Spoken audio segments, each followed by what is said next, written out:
Willie D Live. What's up, family? Damaging evidence came out against Donald Trump, your president, just hours before his State of the Union address. And family, it was bad. I'm talking really, really bad.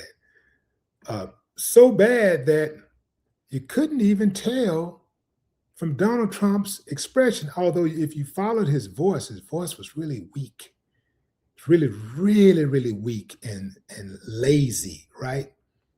You could tell something was on his mind, but he's been acting like that lately a lot. In any event,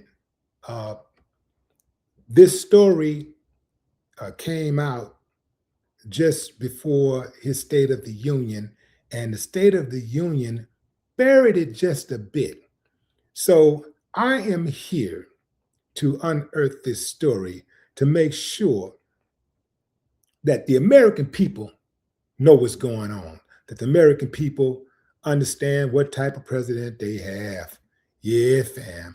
Trump hit by new Epstein files bombshell before big speech. Yeah, a bombshell report regarding the Epstein files is threatening to spoil President Donald Trump's big day. An NPR investigation published the morning of the president's State of the Union address alleges that the DOJ withheld dozens of documents from its Epstein release that may pertain to a woman who accused Trump and Jeffrey Epstein of sexually abusing her when she was just a minor. The FBI took the allegations against the president so seriously that it reportedly sent agents to interview his accuser a total of 4 times in 2019. However, only documents regarding the first interview have been released, independent journalist Roger Sollenberger revealed this month. NPR now reports that the missing documents from the next 3 interviews include what appears to be more than 50 pages of documents detailing FBI sit-downs with the accuser, who said she was around 13 years old when she was abused by the men in the early 1980s. The outlet writes that it reviewed several serial numbers, and found that dozens of pages are cataloged by the Justice Department, but not shared publicly. We can stop right there, fam. We can stop right there. Look at this. Look at these 2 dudes. Fam, one of them's dead, and the other's the President of the United States of America. One died by allegedly hanging himself after he was arrested for sex trafficking minors. The other's name appears in his files, in the Epstein files, damn near more times than Epstein's name appears. And most of it is about how he brutalized and even threatened to kill minor girls. Y'all can't tell me y'all care nothing about y'all daughters if y'all are still supporting this. But I know how some of y'all think. Some of y'all are, y'all, this is what y'all do too. So y'all don't see anything wrong with it. All y'all want is what y'all want out of it, whether it's a break on your taxes or whether it's a break on your skin color. That's all you care about. A person can do anything. And that's why America is going to hell in a handbasket. All great empires fall out of an abundance of arrogance. Pride comes before the fall. Right now, I have never seen America so prideful in arrogance, like basking in arrogance ever. People in America tend to have a skewed opinion about the rest of the world. They think the world revolves around America. This is why Americans are the least traveled, because they don't think that life can get any better, or nobody else had anything valuable to offer. If you believe that, the only way you believe that is that because America stole everything, America and Britain stole everything from everybody else. And so why go anywhere else when all of the artifacts and minerals and, well, not necessarily minerals, but resources. A lot of resources have been stolen from foreign countries and placed in the hands of America, and also in their museums in America and in Britain and all throughout Europe. But anyway, fam, yeah, Trump's State of the Union, it didn't go over too well. He was really, really lazy in his delivery. Of course, he was doing a lot of lying. He was visibly shaken when Ilhan Omar started shouting out that he killed Americans, called him a murderer, says he kills Americans. That messed them up real bad. Here's what I think should happen, fam. I think that, well, first of all, let's take a look at these Trump Epstein files. I think they should be released in their entirety with no redactions other than the victims. Point blank, period. That seemed like the right thing to do. That's just right. That should be just right. I think we all can agree on that. Well, the civilized part, the civilized amongst us can agree on that, right? Because see, at first, it seemed like Trump was just protecting his friends.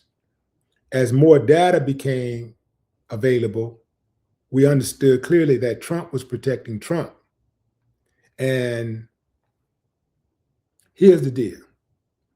The DOJ should be one representative, should have one representative from each party. Yeah, Trump, okay, give the president his appointee, right? Let him appoint. But I do believe that the DOJ should be independent of the government. You work for the government, but it should be an independent body, just like police oversight committees should be independent bodies. They should not be funded by the same source that funds the police department. Because if they are, well, then they control the oversight committee, right? So the DOJ should be an independent body. Okay, if you want to you want to go as far as giving the president his appointee, really the president shouldn't be able to appoint the DOJ director. But if you're going to let him appoint, okay, let's say you allow him to appoint. If whatever party he belongs to, whatever party the president belongs to, the opposite party should have a co-director. That co-director or assistant director, whatever you want to call it, but now because assistant almost assistant is too close to subordinate. So a co-director, right?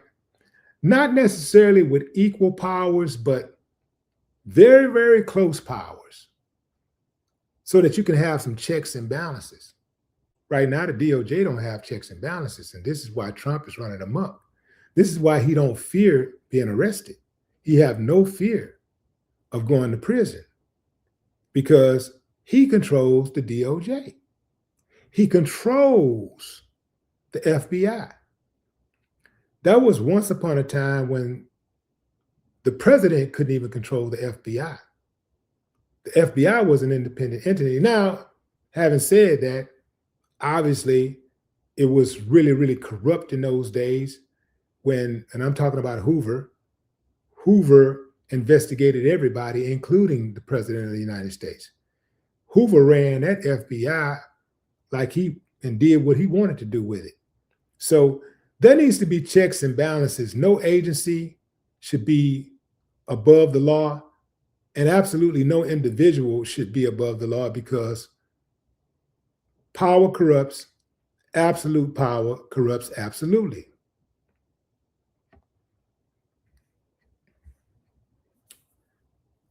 These people that are in Congress, that are supposed to be working for the citizens of the United States, they should be all ran smooth out of Congress. But Americans ain't got that type of gump. They don't have that type of gump. But it sure seems to me like there's so much documented evidence and even witnesses that were not interviewed, which needs to be investigated further. Like a lot of witnesses, it appears to me, are talking and they're being silenced. They're being intimidated.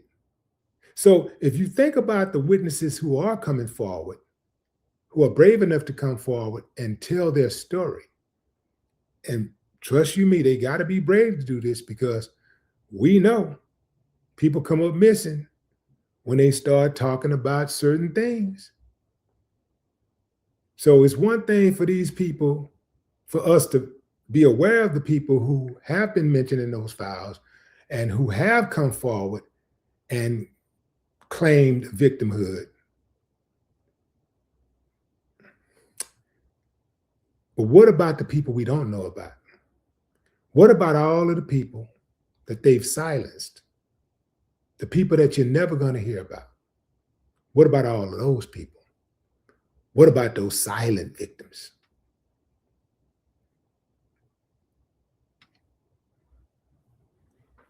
Privileged and part of an ongoing investigation.